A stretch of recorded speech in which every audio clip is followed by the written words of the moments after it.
everybody. Welcome back to the VYPEU Next Level podcast. I'm your host, Michael Williams, and I just need to get something off my chest real quick because this kind of outraged me a little bit. So Tuesday, the MLB came out with their annual Hall of Fame voting, and nobody got in. There wasn't a class of Hall of Famers for the MLB this year, and that hasn't happened since 1960.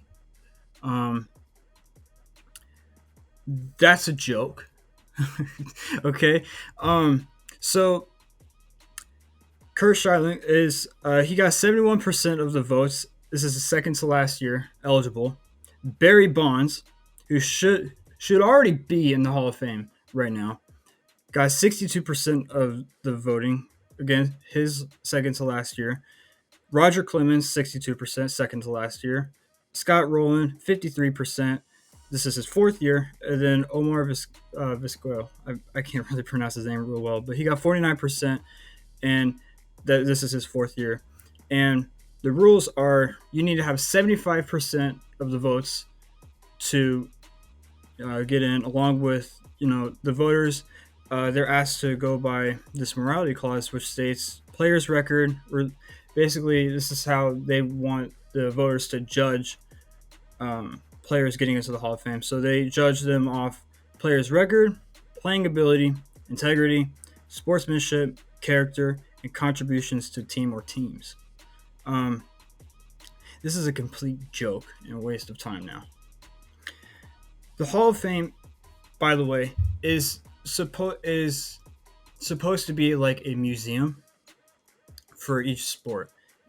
NFL Hall of Fame, it's just a museum. You go there and you just see all the great players that used to play the game, and you learn stuff. Same with the NBA, same with NHL. It should be the same with MLB, and it is, but they're really missing out on Barry Bonds. It was just, I can't believe he's still not in the Hall of Fame. But I guess I could see why, because of his steroids and that issue. But he was already great before the whole steroid incident came about. Like, everybody remembers that, right? And then again, yeah, I wasn't born whenever he played, but I can still go back, look at the highlights, and just look at his stats, look at all the games that he's played, and it's just incredible, really. You only have 10 years, by the way, to get into the Hall of Fame. Okay? And yeah, it's supposed to teach you about history for that sport, and this is an absolute joke of a process. This year, by the way, there was 14 blank ballots. It's the most ever. Okay? And you can't tell the history of baseball without Barry Bonds in that sentence. And obviously there's other players, but just specifically, let's just focus right now on like Barry Bonds and Kurt and Roger Clemens. But I think all ballot voters need to take a history test. They need to take a history course, okay? Because this is getting outrageous, man. I understand that Barry Bonds, he took steroids, but then again, like I just said earlier, he was great before steroids, okay? He has the most home runs of all time, okay? He's one of the greatest, if not the greatest, home run hitter ever, okay? And if you're talking about Kurt, by the way, he actually requested for his ballot to get removed because he was 16 votes short this year from actually getting in. Whenever we're talking about Kurt, I understand, yeah, he was a very rude person. He said some nasty things to you that, that will make you hate him just as a person, right? But this is what kind of ticks me off about this process, is that the stuff off the field, the stuff that you do as a player off the field should not impact your legacy on the field. Okay? So I got a question for real. Is Michael Vick a Hall of Famer? I think so. Um, you guys remember that like dog incident? That's off the field. But guess what? He's still going to be in the Hall of Fame. Okay, and it doesn't really matter, honestly. Um, then again, this morality clause, I understand it, I really do, but it's just a complete waste of time. But back to Kurt, he struck out 300 people in a season 3 times. He's one of the best strikeout to walk ratios of all time, and he was one of the best, or if not like top two, maybe the best ever pitchers or pitcher under big situations. He was like 5-0 in like uh, big pressure situations in his career. And then if you're God, man, if you're talking about like Roger Clemens, yeah, I get it. Like, he came in, he was good, then he fell off, and then he went to I can't remember the team that he went to, but he went to a team. Trust me, he went to a team, and then he got what is it? He got the Triple Crown for 2 years straight. So yeah, Kurt and Roger Clemens, Hall of Famers. Barry Bonds, it shouldn't really be a discussion because he has 7 MVPs. Okay, even then. Okay. And how are you? By the way, how are you going to have a morality clause for the voters to like vote by if your first ever commissioner omitted black people from even playing in the first place in the league? But yet he's in the Hall of Fame, right? So how are you going to have him in the Hall of Fame, but you're not going to have Kurt in the Hall of Fame? You're not going to have Barry Bonds in the Hall of Fame. You literally had a commissioner prevent black people from playing in the league, and y'all voted him in. Complete waste of a joke. Like, it's complete waste. I'm not going to say he's a complete waste of being selected into the Hall of Fame, but if you're going to put somebody in the Hall of Fame for your sport that prevented black people from playing in your league in the first place, and you're going to put him in the Hall of Fame, but then you're going to turn around and then you're going to point at just a few players and be like, we don't like how rude you are to us. Even though you're amazing whenever you play, we don't like how mean you are to us. So we're going to keep you out of the Hall of Fame, okay? That's outrageous, man. And by the way, I don't really talk a lot of baseball, with anybody really. Actually, never. Well, actually, no, I won't say never. I don't really talk about it much because I'm more interested in football and basketball. But I played like about 6 years of like little league baseball. And when I tell you, I'm looking at Barry Bonds highlights, I'm looking at Roger Clemens highlights. It's something spectacular, man. And I've said this before, by the way. I wish sometimes that I was born in 1979 on the dot. Because I would have grown up, watching the great Cowboys in the 1990s. I would have watched Michael Jordan, Magic Johnson, Larry Bird, Hakeem, Karl Malone. I would have seen, like a little bit of Kareem Abdul-Jabbar in his like tail end. And like also you got the music and everything. And I would have watched Barry Bonds. This is a joke. I can't believe it. MLB Hall of Fame voters, if you ever come across this, y'all need to take like a history test because it's very needed. Because this is outrageous. Barry Bonds for sure should have already been in the Hall of Fame his first year eligible. So those are my thoughts. I just want to segue into this real quick. Houston Texans. I've been a fan of for about 7 years. Since I've been watching. I'm a huge Houston sports fan. I love the Rockets.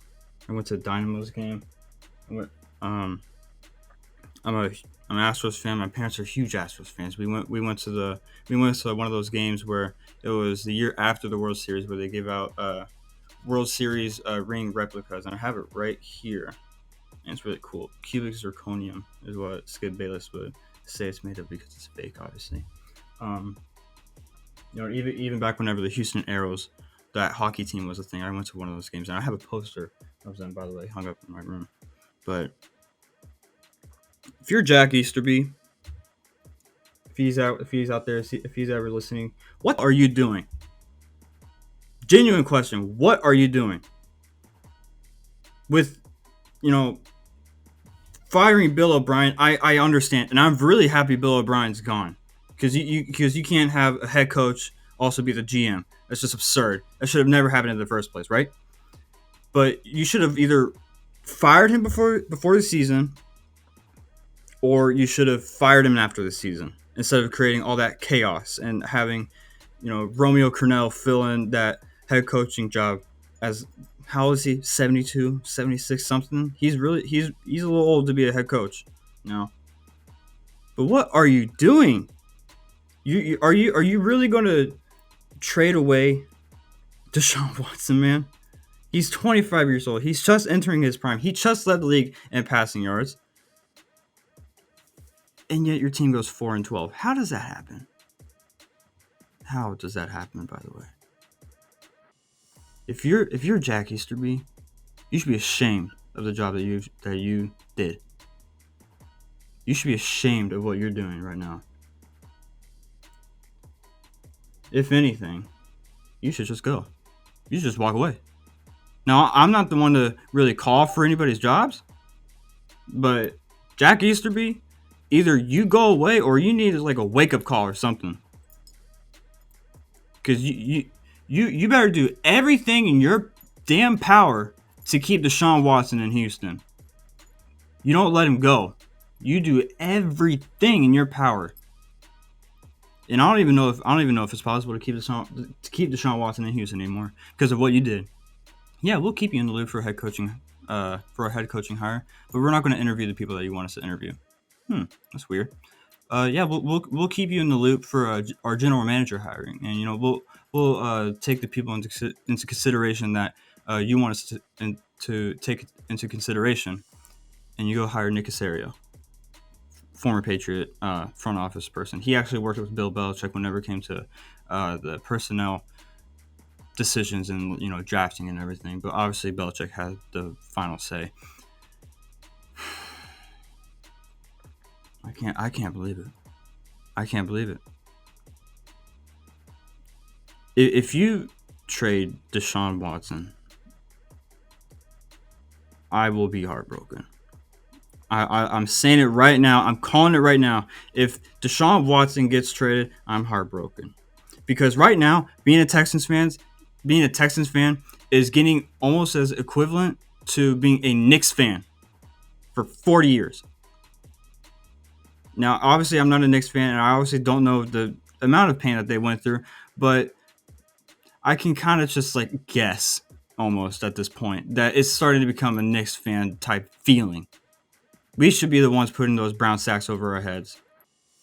We should be ashamed of what we've done to Deshaun Watson. And those people out there, by the way, those old people, that I'm tired of all these players just speaking up and just wanting to get traded and not wanting to be loyal to the franchise and everything.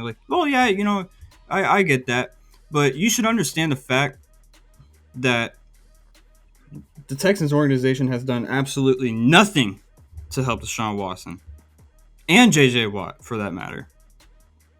And that Randy Moss said it the best. That whole era of just shut up and go play your game.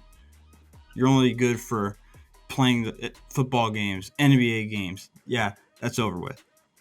NBA is now a player-run sport, and NFL, while it's not really run by the players as much as the NBA, it's starting to go in that direction.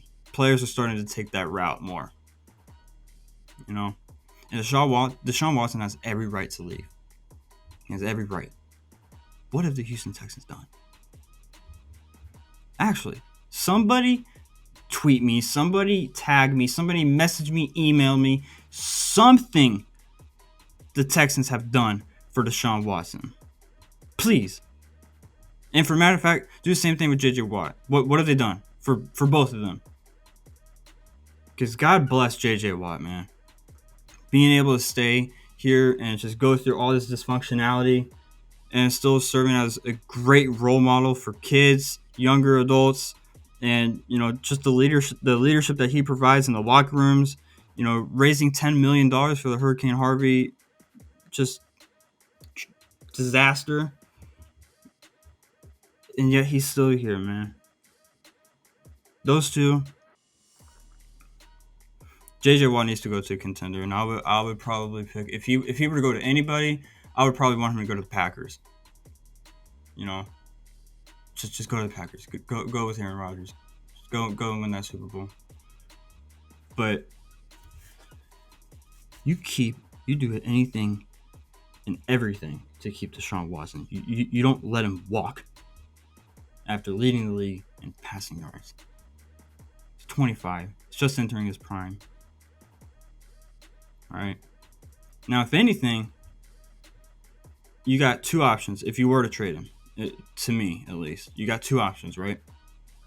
You got trade him to the Jets, obviously, where he wants to go to, for Robert Saleh. You get the second pick, Sam Darnold, the 23rd pick, and then like a defensive starter. Get yourself a quarterback, get yourself a defensive starter, get that second overall pick, Or, now this actually might shock some people. Trade him to the Jags. Yeah, he's in the same division. But, I mean, trade him to the Jags.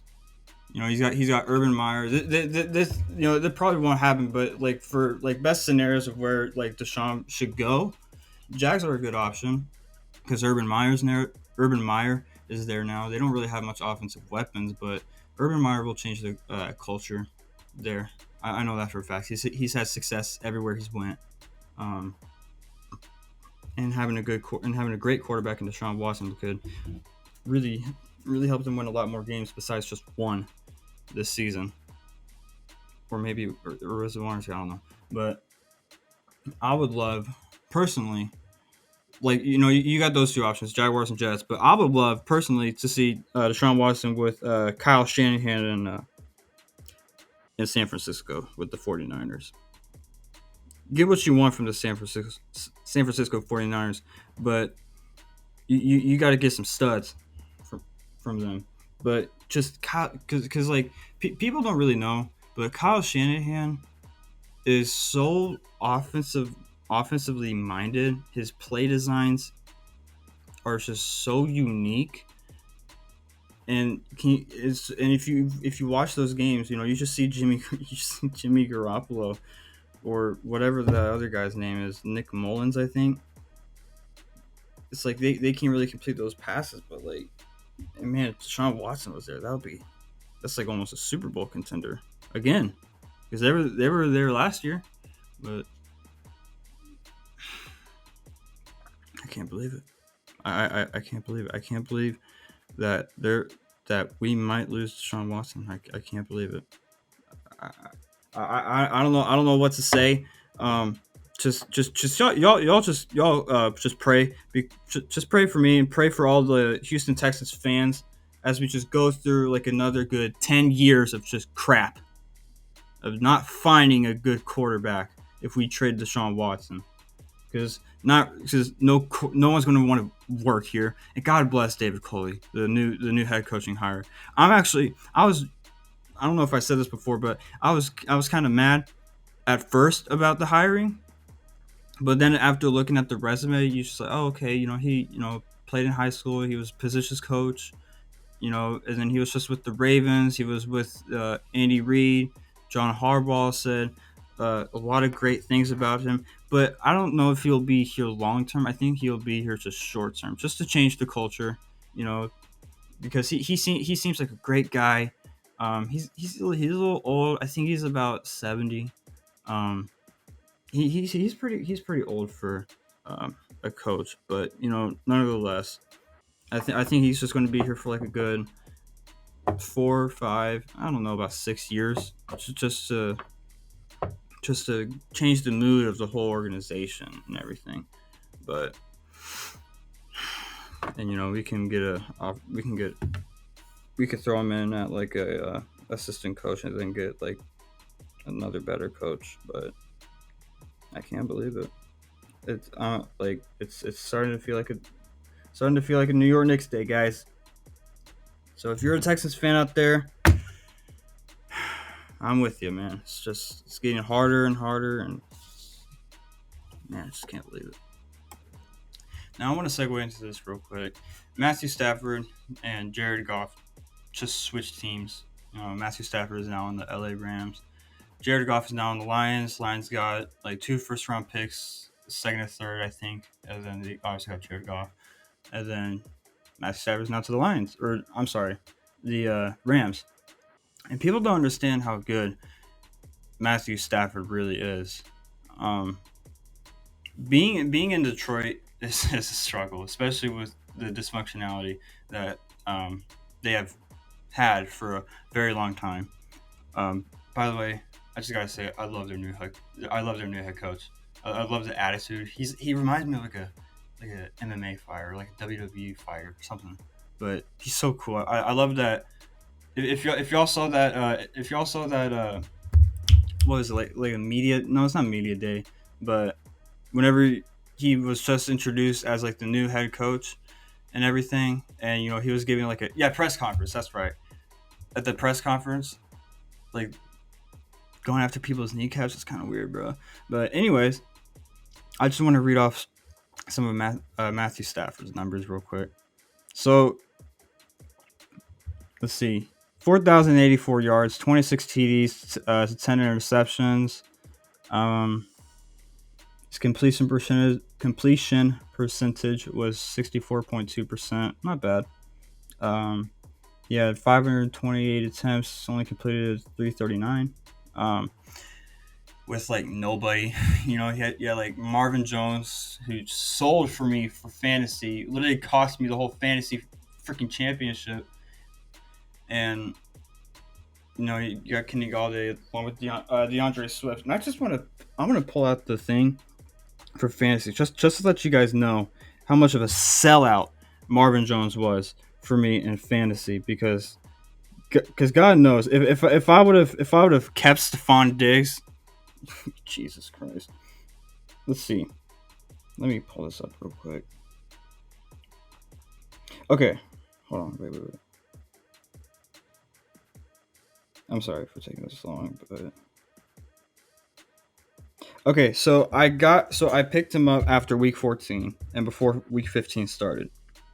I didn't start him, but I started T.Y. Hilton because T.Y. Hilton was going against the Texans, and if you're a Texans fan, T.Y. Hilton just goes off on us every single freaking time, right? So I started him. T.Y. got me 11.1 points, and then Keenan Allen got me 2.6 points, and then I lost I lost 108 to 155, so I got clapped.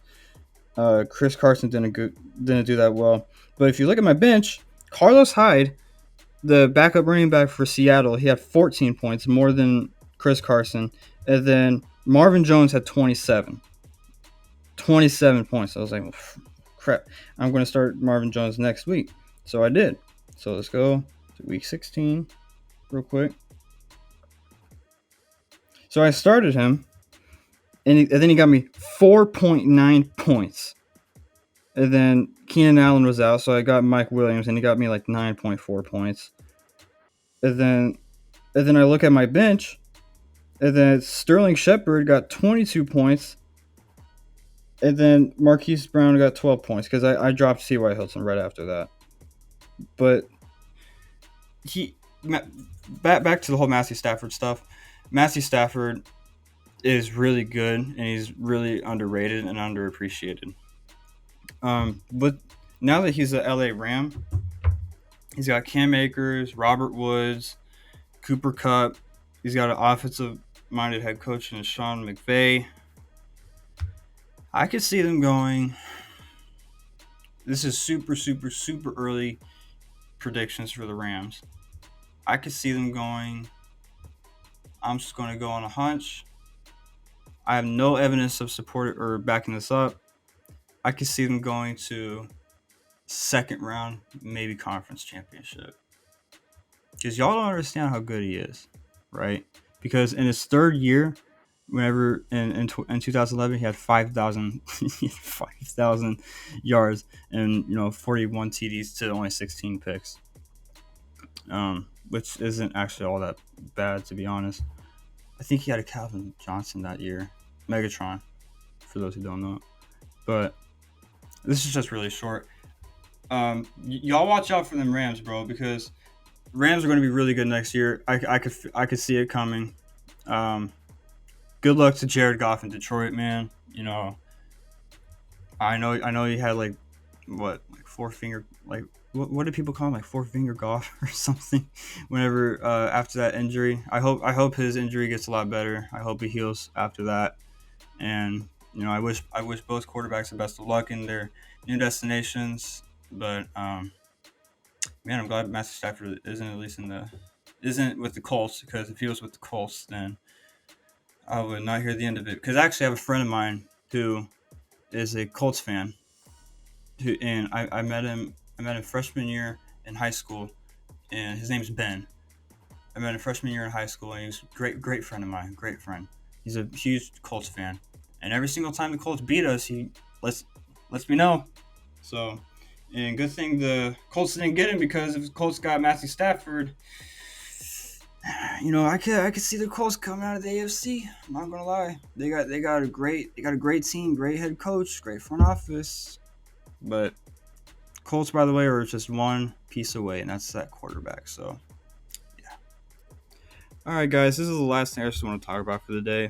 We're going to segue right back into NBA, real quick. So far as MVP goes, LeBron is the MVP. KD's averaging 30. Great for him, by the way. I think he's comeback player of the year, without a doubt, right? After that, just terrible injury that he had back in the, what was it?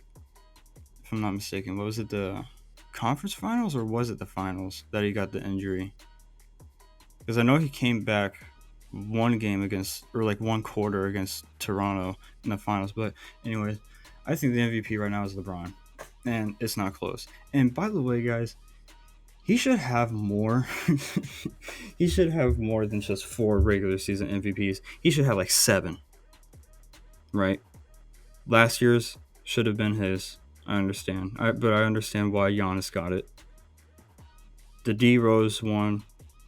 Whenever the year that D Rose got his MVP should have been LeBron, but the narrative was D Rose. It was on his side, so obviously he's going to win it. I've heard the arguments of he should have gotten James Harden's MVP. Yeah, maybe, but then again, James Harden was, I think, averaging like 35 that year. And I think that same year they went to the conference finals and almost beat the Warriors, and he almost went against LeBron in the finals. But that's the here nor there. But LeBron James this year, without a doubt, is the MVP, and I just want to go ahead and tell you guys why. Right now, he's averaging 25.2 points, 7.8 rebounds, 7.5 assists. He's shooting just below 50% from the field at 49.2. He's shooting his career best from the 3-point line, which is 41.3, and then obviously 70% from the free throw line. You got just that one weakness. That's it, just a free throw line. But honestly, it's not really weakness whenever it comes to clutch moments. Whenever you push all the chips to the middle of the table, and he's going to knock them all down. And you saw it in the 2016 finals whenever they beat the 73-9 Warriors. everybody talks about Kyrie's shot. Like, yeah, Kyrie hit a big shot, but that didn't ice the game. Going up 3 doesn't win you nothing, right? But going up 4 does. And LeBron hit that free throw for them to go up 4. That's, by the way, clutch, guys. Coming back 3-1 against the 73-9 Warriors. Ridiculous finals. I watched that, by the way. I watched that, and I was just in awe. I couldn't believe what I was watching. I really couldn't believe what I was watching. But by the way, I'm doing this in like Bearcat Den right now, which is our school's like study period. But I just need to make this one segment real quick. And I also want to tell you guys that LeBron is by far the GOAT. Because if you look at it, because the GOAT discussion is really only 2 people, MJ and LeBron.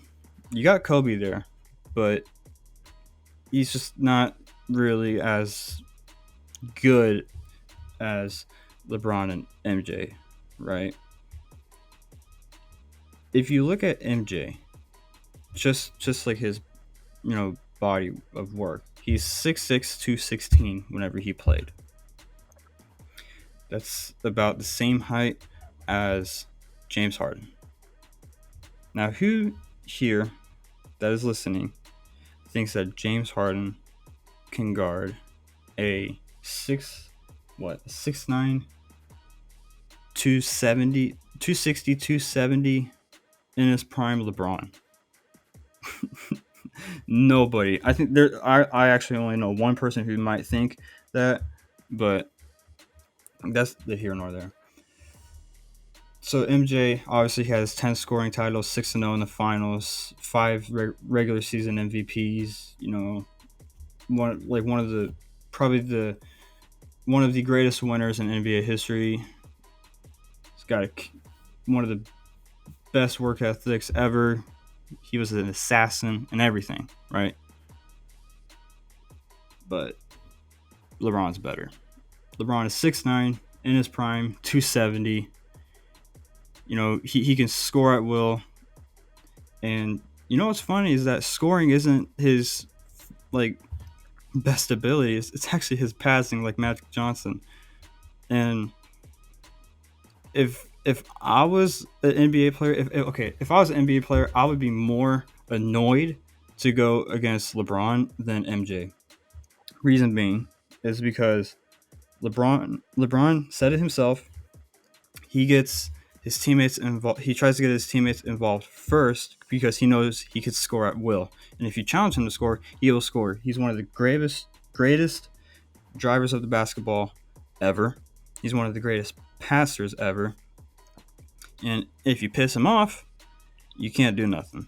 You might as well just forfeit.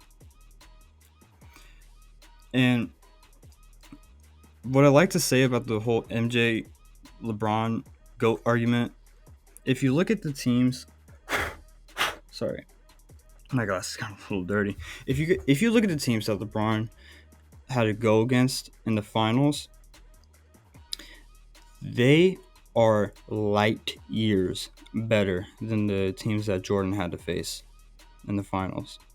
Light years. That includes the Stockton and Malone Jazz team. Light years, people. Light years. And then look at the teams that LeBron has had to take to the finals.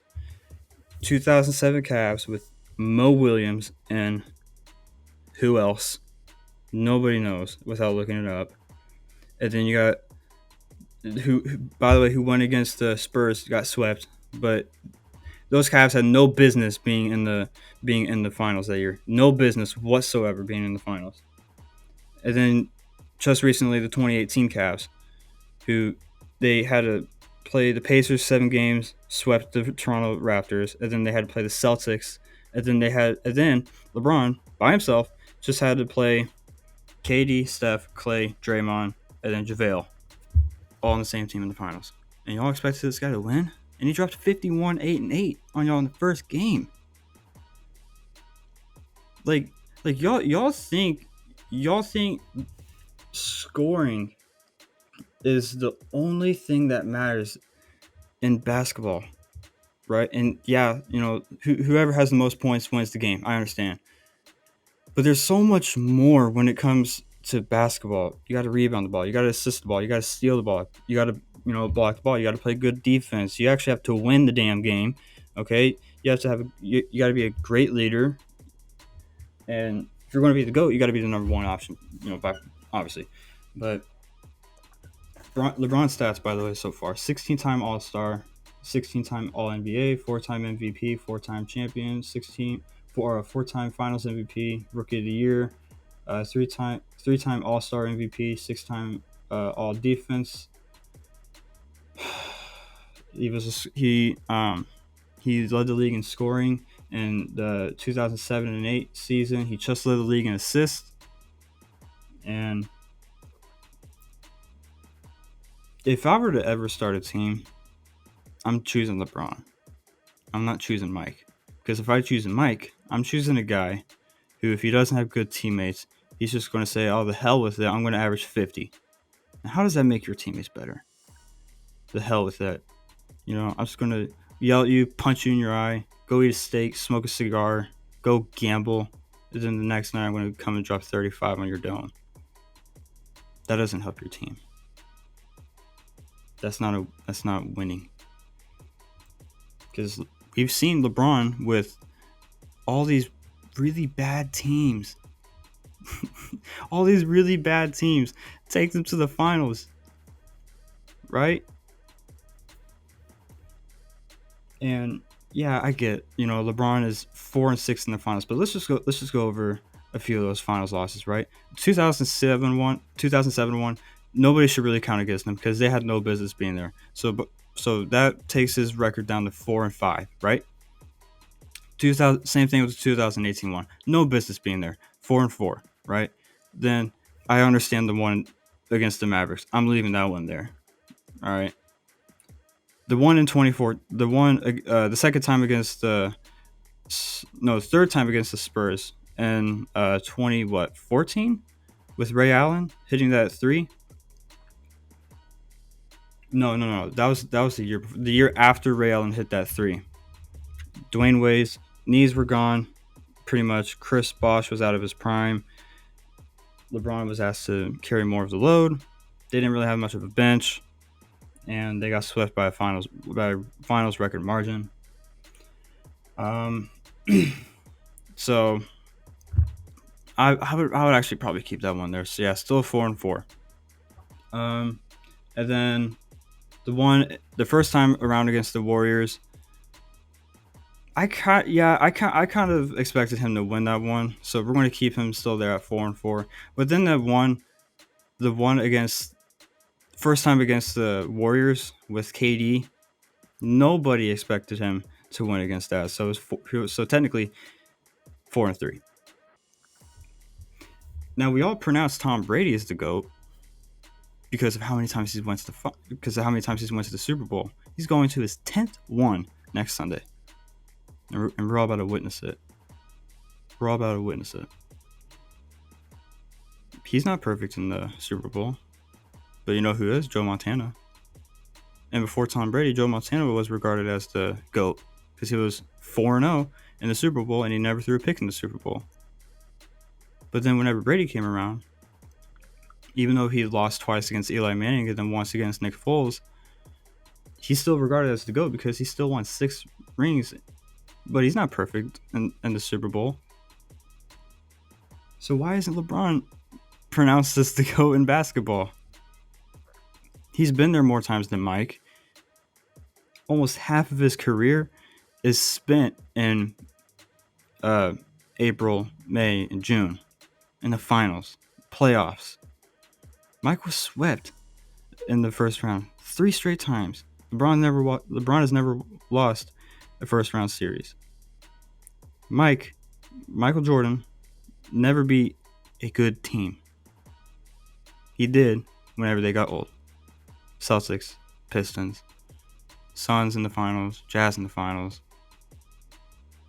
Blazers, with Clyde Drexler. Those were not good teams, people.